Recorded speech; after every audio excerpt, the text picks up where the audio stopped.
bricks and mortar. Waters flood. Others wait for water. High-rise blocks. Underneath the shadow. Streets are grey. Living in the ghetto.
Searching for freedom and justice, but there's just us and the actions of our own palms.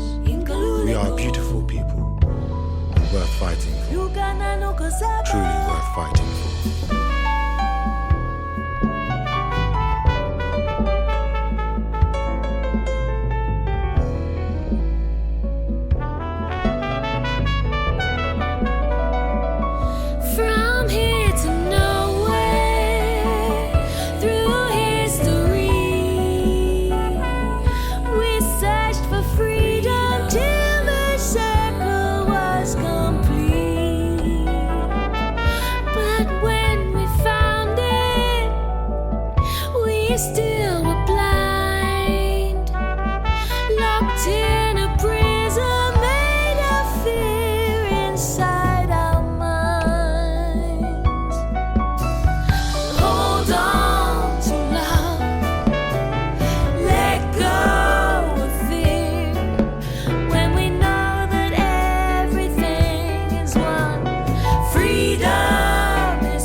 Welcome everyone to episode 7 of Unspoken podcast. I am Anna Paz.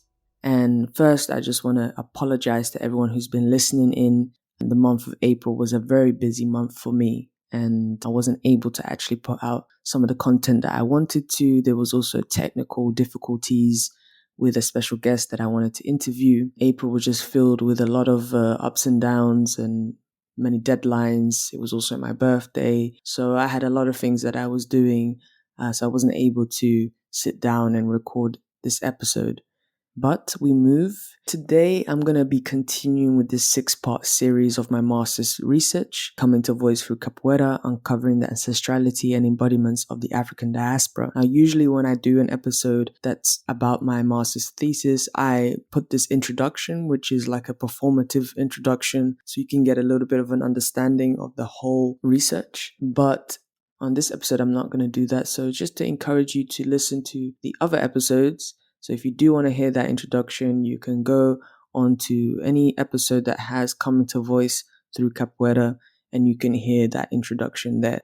I also encourage you to subscribe on YouTube so that we can expand the audiences that this show is reaching. Also, if you have Spotify, please give me a rating on there. That's really helpful. In this episode, I want to move deeper into the spiritual and cultural fabric that supports Capoeira.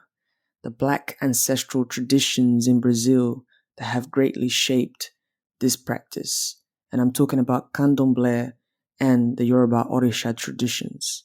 I mainly reference 2 books in my thesis. First book is Candomblé and Umbanda, Caminhos de Devoção Brasileira by Wagner Gonçalves da Silva. The second being Mitologia dos Orixás by Reginaldo Prandi. So the mythology of Orishas. And these 2 books are in Portuguese, and it was just some books that I came across when I was in Bahia for the first time. So just a disclaimer, everything that I'm going to say now is my personal experience from what I have encountered firsthand, is the research that I've done, the books that I've read, and the people that I have spoken to. I am not someone who practices Candomblé or Umbanda, although of course I respect it and I have adopted actually very practical things in my own spiritual practice as a woman of African descent. I also refer to Candomblé and Yoruba Orisa traditions in a very general way, just as an opening for you to understand a little bit more about these traditions and how they're practiced. But as we know, they're practiced very differently all over the world, from Nigeria to Brazil and the whole of the Americas. You have Voodoo, you have Santeria, which have a lot of similarities, but there's also a lot of differences because spiritual practice is unique and specific to the individual who practices, their location, their community, and what they embody. So I just want to state that first so I don't misrepresent anything or anyone. First, I want to start with a personal vignette, an experience that I had that I wrote down from my first time in Brazil, just to give a little context and then a little reflection afterwards. February the 2nd is the festival of Iemanjá, a central Orisha in the religion of Candomblé, preparing ourselves to give thanks for those that belong to this community. It means preparing. Preparing means best dresses, beads, necklaces, head wraps, predominantly in the color of white or blue, which is the color that represents this deity. There's no denying the vibrancy of the other colors, the yellows, the oranges, the greens, the reds, and of course, the black. The whole ceremony feels centered around beautiful black women, elders from the community carrying baskets filled with offerings for the goddess of the sea. They elegantly and effortlessly dance in a circular motion, whilst we make rounds on this cortege around the island, walking towards the sea. Heavy is the head, but these women glide because practice makes perfect for those who have carried weight on their heads for generations. These baskets are filled with flowers, these baskets are filled with tradition, these baskets are filled with hope, with gratitude. But most importantly, I think these baskets are filled with love for the mother of the sea that protects all her children. There was a real sense of connection, of community, tied together with these musical elements of ritual. Nothing seemed out of place. And if someone's hand would tire, you were there to give a helping hand, to hit that drum, to strike the berimbau, or to offer some water. The drumming beat was at the heart, and I was happy to play my part to add to that, playing the pandeiro, but also using my voice to sing together with everyone. I'm an outsider, but when I look around, I feel like everyone I see could be part of my family. Nosso povo, our people. Tava na beira do mar quando a sereia cantou. A maré de amor, vou cantar pra mamãe e manja odoia. When I think back to when I first learnt this song, a month before arriving in Salvador, I cannot deny that I felt something strange about singing it. Singing to the goddess of the sea is just not something I have ever been brought up to do as a Catholic. I wasn't religious, but I was raised Catholic. Repeating that call and response, Odoya, a powerful salutation to her, but the very thing that I felt uncomfortable with. And why? This makes me think of many words like manjinga that I often hear in spaces of capoeira, but there is no real extended discussion of what these words mean and where they come from. But after this day, I remember taking a small boat from Ponta Grossa to a remote island to play capoeira. And I was feeling scared that the boat might flip, and began singing another capoeira song that I knew asked for her protection. Now understanding her role of protecting and nurturing, I realized the relevance of this song to her. It dawned on me that these songs, when I sang them in Europe, almost had no meaning. But until now that I am present in this moment with the sea right in front of me, waves crashing, air salty, sun-kissed, moving step by step, hand in hand with my sisters, to the rhythm, the vibrations in the air, I take a deep breath, and I give thanks indeed for the presence of the sea. So, that was my little reflection from the first time I was in Bahia. I think there is just no way to detach Candomblé from the fabric of capoeira, especially in this style of Angola. Whether you believe it's a part of it or not, whether you believe religion should not be playing a significant part in capoeira, in order to keep it, I guess, neutral. But in my opinion, there is nothing neutral about capoeira. When you hear the drumming sounds of the atabaque, to the circular motions of the movements that we do, to the oral tradition of the call and response, we know that when we engage with this ritual of capoeira, that some part of it is tied to the intelligence of African and indigenous cosmologies. There's no neutrality about that. It seems that Candomblé was really fundamental in Brazil, in particular in Bahia, and cementing and retaining its traditions of its African roots, even ones that don't necessarily derive from the Yoruba roots. But from the 16th century until Candomblé's actual formation, which was early 19th century, this period of time can be seen as an amalgamation of what the people of African descent managed to preserve of their identity that is so fundamentally tied to their spirituality. We cannot forget that this, or even take it lightly, what people of African descent managed to preserve of their identity is fundamentally tied to the way that they pray. And here's why it's so significant, because we know that there was obviously heavy discrimination and condemnation that came from the unification of the government body with the Catholic Church. And this unification not only protected at the time the production of sugarcane, but institutionalized Brazil as a Catholic colony. It is important to set this ground on which Candomblé and other various African and indigenous traditions stood. Catholicism was obligatory, and those known to be practicing anything other than Christianity would be considered an enemy of the king whose power came from God. So it's not to be taken lightly the way people pray. The tribunal of the Holy Office of Inquisition, which was a church in Europe, that established one of the most violent courts that intended to punish those who committed acts of magic that were considered witchcraft or sorcery, which the church attributed to the demon's influence. The general idea around African religions was often to be characterized, as they still are today, as religions based on magic, practice, embodiment of gods, the manipulation of objects, stones, herbs, understanding the cosmos, animal sacrifices, psychic abilities, curing illnesses, improving luck, and transforming people's destinies. And per these principles, African magic was seen as a diabolical practice by the authorities, which was something they already dealt with, of course, as well with the traditions of the indigenous peoples in Brazil.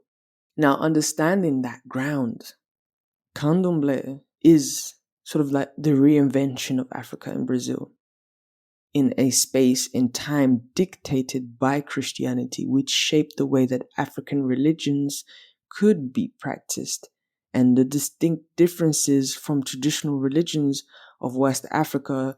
So that could be Yoruba or Bantu, Ujebe, and maybe Mandinka. They would all find themselves sort of merged in this particular context. That's why there's a lot of mixture, I would say, in my opinion, of religious contexts in Brazil. Even when it comes to Catholicism, which I deem to be a 12th survival. For example, we know there are some deities or orishas that are also represented by Catholic saints.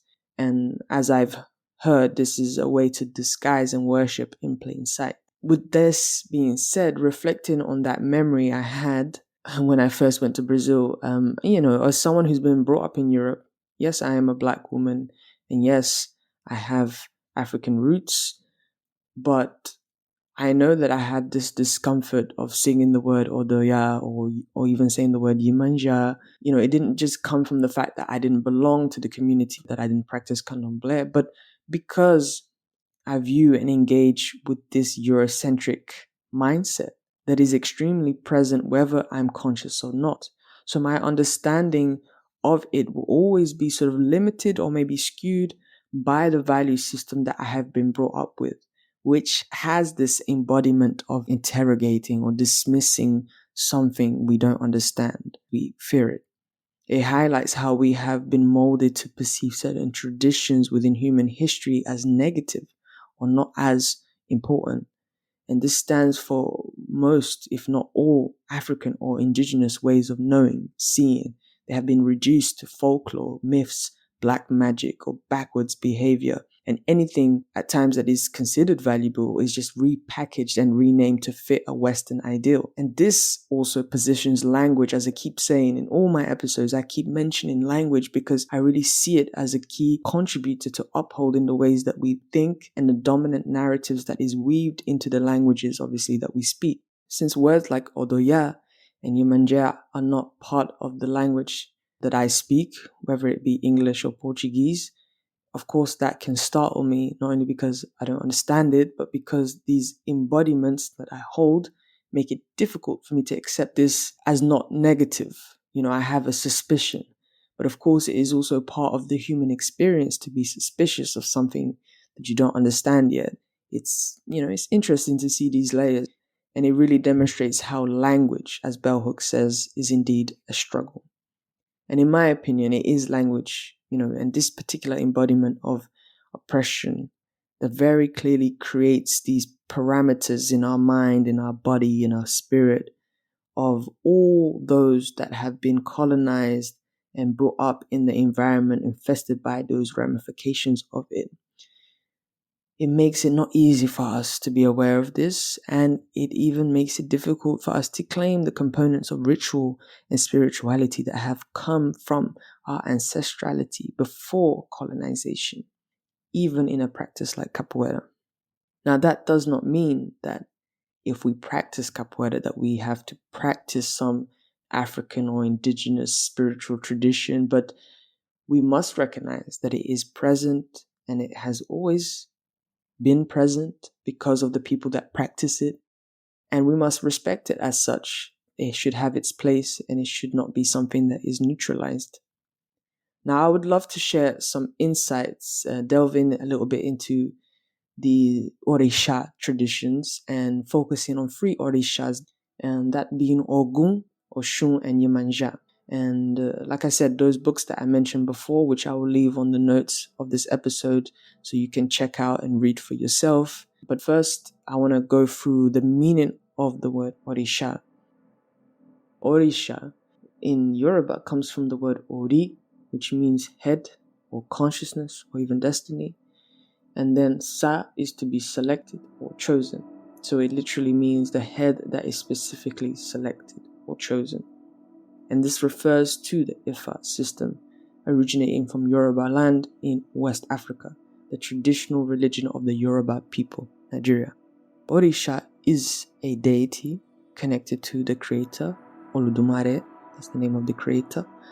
As far as I know, or what I've read, an Orisha has had a human experience at some point. So they were human beings at some point. They transcended as an Orisha because they led very extraordinary lives that were led by their Ori, by their head consciousness. So in that way, an Orisha, they're not only divine forces, but sort of archetypes that dwell within us too, as they have been here before, because their energies have dwelled on earth. So in a way, it's kind of fundamental that we tap into this understanding of Orishas, because they also represent something within us, something within our ancestrality of who we are.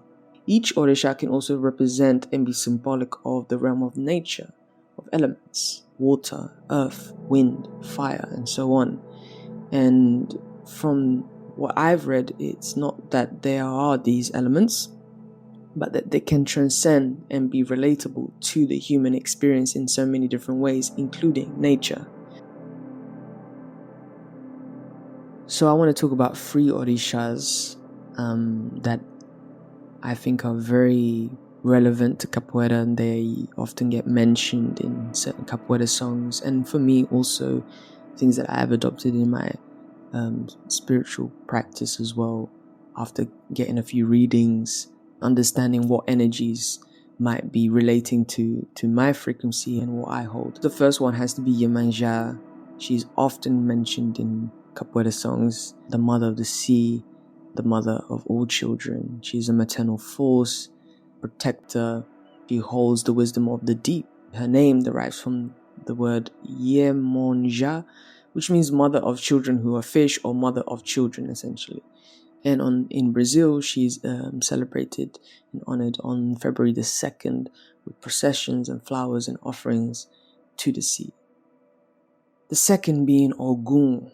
Ogun, the warrior, the path opener. Ogun is the Orisha of iron, war, technology, the divine blacksmith who clears the way with his machete.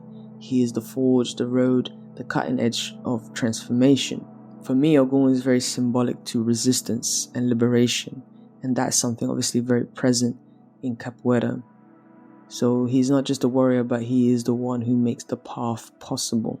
Oshun is an Orisha of fresh waters, of rivers, love, fertility, beauty, diplomacy, deep feminine intelligence. Her presence is always graceful, but not without depth or strength. She is sensual and strategic. Her color is usually gold, and the metal that represents is usually copper. And her element is usually like a river or fresh water. And her energy in Capoeira, I think, can also always be felt, when we think about fluidity, flow, grace, balance. That for me is Oshun. So in Capoeira, the Orishas are not always named directly, but I think their influence is present when we think about energy, when we think about Ashe.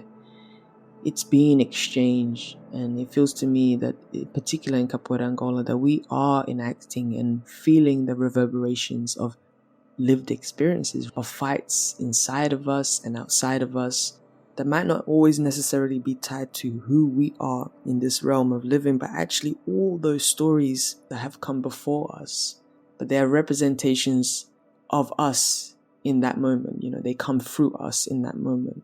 I think the Orisha traditions offer sort of like a map for reclaiming and embodying ancestrality, in particular for the diaspora. Not just as obviously abstract symbols of gods, but as lived experiences of everything that has come before us, all the energies that we have been born to and that we carry. And I encourage you who is Capoeira or from the global south or you that is of African descent, or even if you're not, if you're just someone who is interested in exploring stories, to read books. And I really recommend actually an audio book called Spirits Come From Water by Ihime Ora as a really good start, actually, to start becoming aware of these traditions in a way. But I think it's always important to physically have a relationship with those who live it too, so that we're not misinformed or misrepresenting anyone. It's a form of respect, for the communities and the community that we are a part of when we practice capoeira. So thank you everyone for listening to today's episode. I really hope that you enjoyed it, and I'll see you on the next one.